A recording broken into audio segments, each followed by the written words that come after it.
പല സെയിൽസ്മാൻമാരുടെയും പ്രൊഡക്റ്റിൻ്റെ പ്രസൻറ്റേഷൻ കേട്ട് കഴിഞ്ഞാൽ അരോചകമായിട്ട് തോന്നും. കാരണം പലരും പ്രൊഡക്റ്റിനെ കുറിച്ച് പരിചയപ്പെടുന്ന ഒരു കസ്റ്റമർ അടുത്ത് പരിചയപ്പെടുത്തുന്ന രീതി എന്ന് പറയുന്നത് ബ്രോഷർ വായിക്കുന്ന പോലെയാണ്.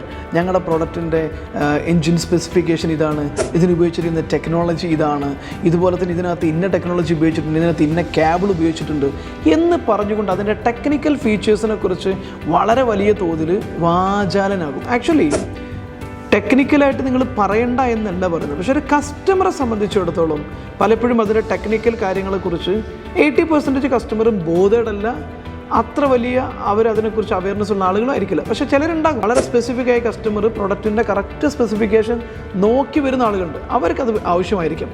അതല്ലാത്തൊരു കസ്റ്റമറെ സംബന്ധിച്ചിടത്തോളം ആ പ്രൊഡക്റ്റ് പ്രസൻറ്റേഷൻ അരോചകവും അയാളുടെ ബൈയിങ് ഡിസിഷൻ ഡിലേ ആക്കാനുള്ള സാഹചര്യമുണ്ട്. അതുകൊണ്ട് തന്നെ നിങ്ങൾ ക്ലോസ് ചെയ്യുന്ന സമയത്ത് കസ്റ്റമറുടെ ലൈഫിനകത്ത് ഇത് എന്ത് ബെനിഫിറ്റാണ് ഉണ്ടാക്കാൻ പോകുന്നത് എന്ന പോയിന്റിലേക്ക് നിങ്ങൾ കൊണ്ടുപോകണം. അപ്പോൾ നിങ്ങളൊരു വണ്ടിയുടെ പ്രസൻറ്റേഷൻ നടത്തണമെങ്കിൽ ഈ വണ്ടിയുടെ ഏറ്റവും വലിയ പ്രത്യേകത എന്ന് പറയുന്നത് ഇത് ഒരു ആക്സിഡൻറ്റ് പറ്റിക്കഴിഞ്ഞാൽ പോലും നിങ്ങൾക്കൊന്നും സംഭവിക്കില്ല, ഇത് സേഫാണ്. അല്ലാതെ ഇതിനകത്ത് അത് ഉപയോഗിച്ചു ഇത് ഉപയോഗിച്ചു എന്ന് പറയുന്നതിനേക്കാളും നല്ലത് ഒരു ആക്സിഡൻറ്റ് പറ്റിക്കഴിഞ്ഞാൽ പോലും ഇത് നിങ്ങളെ മരണത്തിൽ നിന്ന് കാക്കും. സ്ട്രോങ് ബോഡിയാണ്, സേഫ്റ്റി ഉണ്ട്, നമ്പർ 1.